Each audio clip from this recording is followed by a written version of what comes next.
Marhaba, and welcome to the Matrix Green Pill, where real people connect.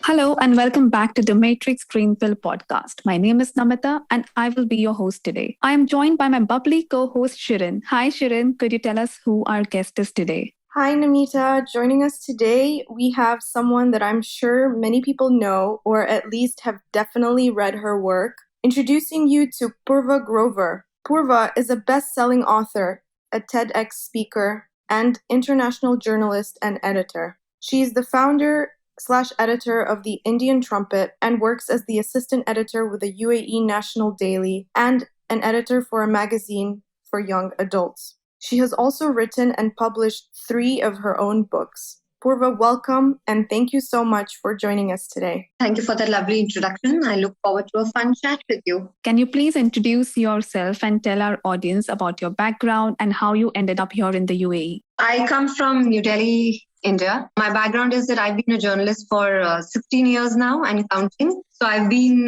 written word ever since I can remember. Like I was introduced, I dabble into a lot of things. So I essentially say I go wherever my words take me. My words have taken me to journalism. They have taken me to books. That's why I've authored so many books now. My words have taken me to poetry nights. My words are now also pieces of art because everything I write is getting converted in canvases now. So wherever my words take me, that's who I am. I like to believe I'm a storyteller because I really, really feel that in the end, all of us are stories and we need more stories in the world. How did I in Dubai? Well, I came here close to 9 years ago now. I came here when I got married.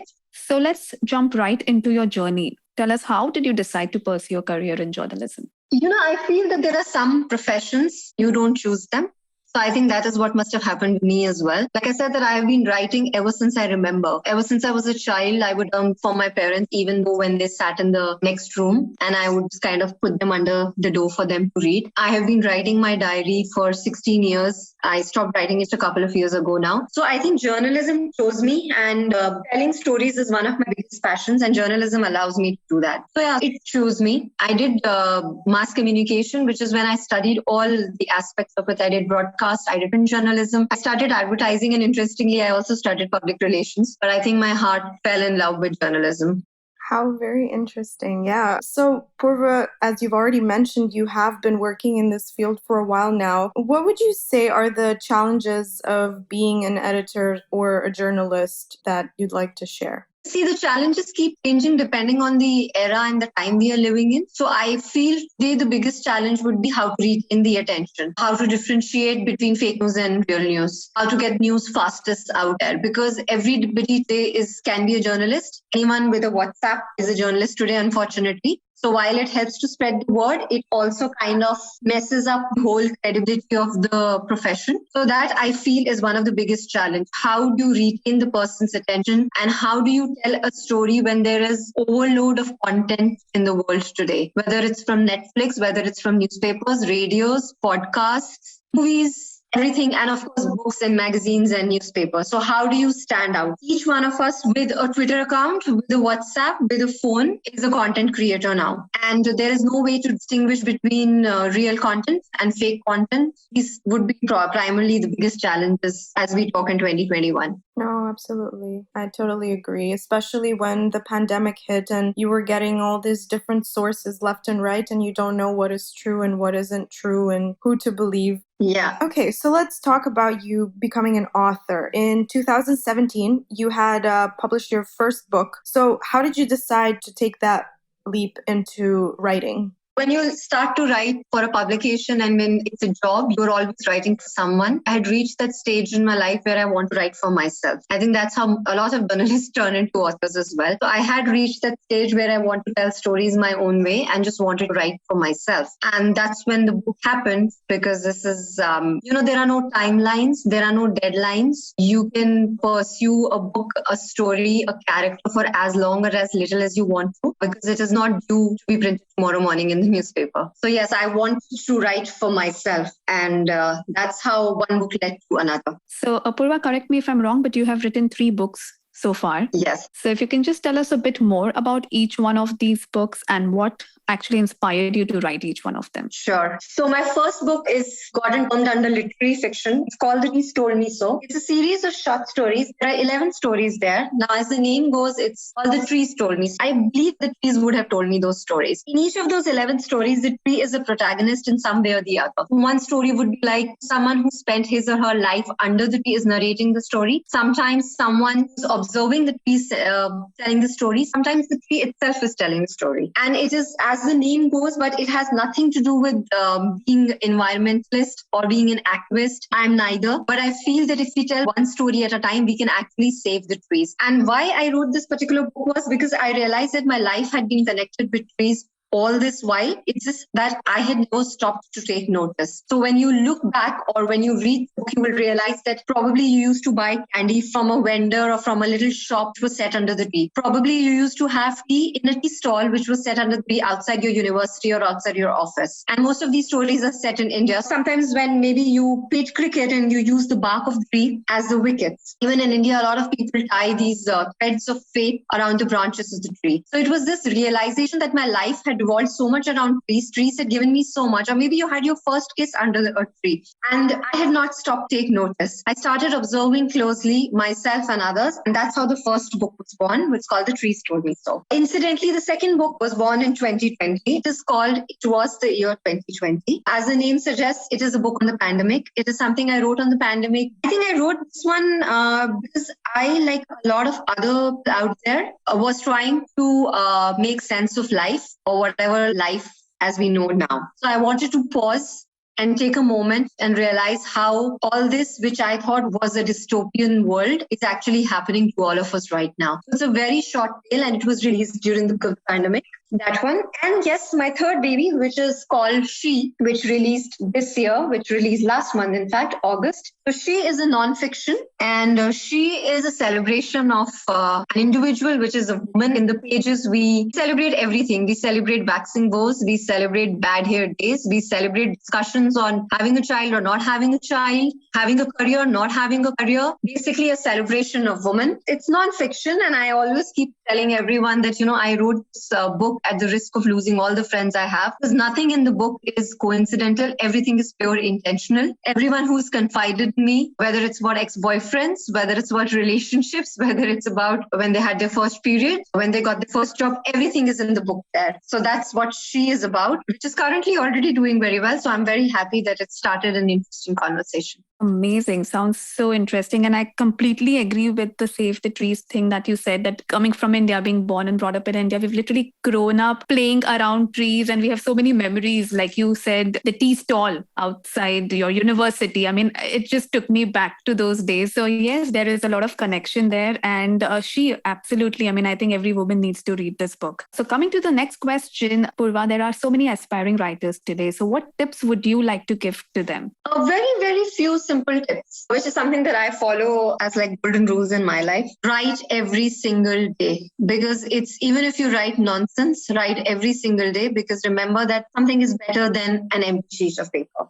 Surround yourself with like-minded people. Surround yourself with writers who are keen to write. Surround yourself with readers. Surround yourself with book lovers. If you read more, you definitely become a better writer. There is no shortcut. It's only reading more which is going to make you a better writer. It's only showing up every single morning in front of an empty Word document that is going to make you better. And the personal aspect of it, which would be write what you believe in. So irrespective of what topic you have chosen, irrespective of which character you have created for a fictional title, believe in your character. If you believe in, I as a reader, I'm going to believe in. Well said. I mean, those were some great tips. Thanks for sharing that. So my question that I have for you is actually something more of like a personal interest. They always say that to be, well, maybe not everyone says that, but I have heard that it's important to step out of your comfort zones to help you adapt better as a writer. Is that something that you've possibly explored, where you had to try something unconventional for yourself to help mind block or something? I am constantly pushing boundaries and I'm constantly challenging myself. So even when it comes, not just when it comes to write, my all 3 books are absolutely different writing styles and absolutely different themes as well. I am known to write better tragedies, but my 3rd book, which is called She, is actually borders on being funny. I've mentioned everywhere in the book that I'm not a funny person. So if you're finding something, it's your sense of humor at work, not mine. So I am constantly challenging myself as a writer. I'm constantly pushing myself to step out of my comfort zone, because the moment I stop doing that, I think I will stop growing as a writer and I will stop growing as an individual. That's one way to keep growing, keep learning, not feel jaded, constantly wake up every morning and look forward to the day or the activity for the day. That's how theater happened to me. That's how poetry happened to me. That's how books happened to me. So yeah, constantly, yes, it's very, very important to push yourself. You may not be ready at all the times, but when you are ready, don't hesitate, just jump. You will learn how to swim. That's such great advice. I absolutely agree with you. It shouldn't just apply to being a writer. It should apply to all aspects of your life. The worst thing you can do is to stop challenging yourself. I want to talk about another really great achievement that you had.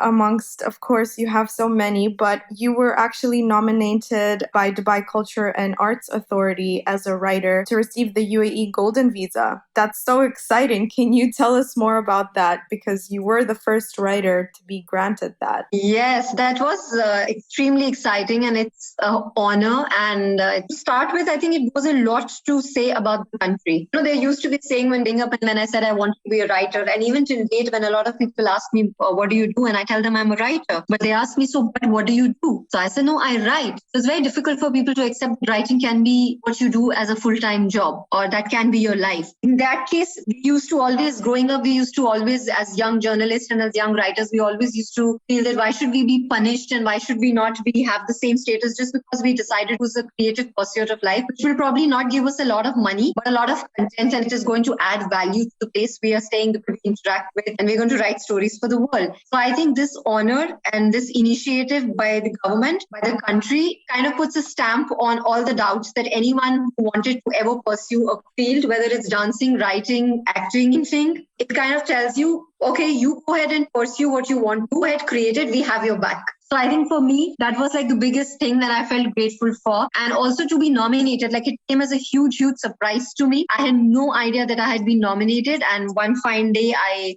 get a call and I get an email and it says that I've been nominated. So it was a complete surprise. And I really, really hope that I continue to tell more stories now that I have this visa with me.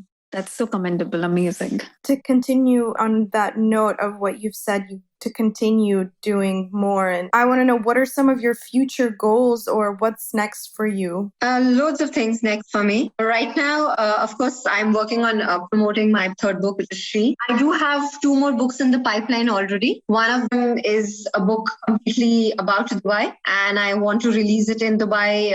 I don't know if I can do it this year because of lack of time. It's the year of the 50th, so I would like to release it this time. So it's a celebration of being Dubai, and it's looking at Dubai from an insider's eye, not from a tourist's eye, but how someone who's lived here looks at Dubai. I have another book which will be out soon, which is called We Are Broken. It's a series of short stories, and it's about love, life, and loss, which is essentially what life is. So those 2 books are there. And of course, other than that, I'm going to continue hosting poetry nights and interacting with people at writing workshops. So our small-term daily goals are going to continue to be the same. I'm really looking forward to reading both of those books that are coming out. I mean, they definitely sound very interesting, especially the second one about being broken inside. Yeah, I feel like a lot of people will relate to that. Everyone goes through their own turmoil. Well, thank you so much for answering all of our questions. We've actually come to the segment of our show where we will ask you a couple of rapid fire questions. Are you ready? Yes, I look forward to it. Okay, great. So off the top of your head, could you name 3 of your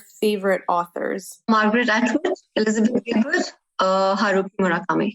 Ultimate travel destination on your bucket list? Oh my God, that's a tough one because I want to go back to so many places. I think I'll go back to Croatia. Ooh, Croatia is beautiful, yes. What is one thing that you do every day, no matter how busy you are? Right.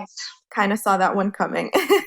Home bird or party animal? Oh, homebird, totally homebird in pajamas.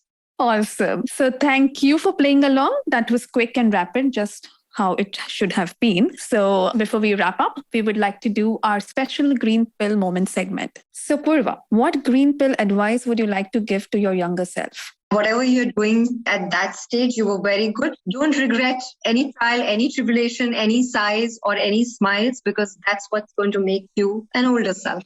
Wow, that was so nice, really. Yeah. Thank you. And thank you for sharing your real and inspiring story with us today, Purva. Also, some great, excellent tips for aspiring writers. We really enjoyed this conversation, and we are sure our audience have enjoyed it as much as we both have. So thank you once again for joining us today. Thank you for having me and having this nice morning chat with me. Yes, and also just before we say goodbye, would you like to share some social media handles of where people could follow you or find and buy your books? You can find me on Instagram. I am at PurvaGR, which is PURVAGR. You can find me on purvagrover.com, which is my portal where you'll get an insight into everything that I do. Thank you so much for that. And yes, as Namita said, we really enjoyed this conversation and getting to know you. So thank you for joining us, and we wish you all the very best. Thank you. Thank you so much. Thanks, Purva. If you enjoy our conversations, please like and subscribe. See you next Wednesday.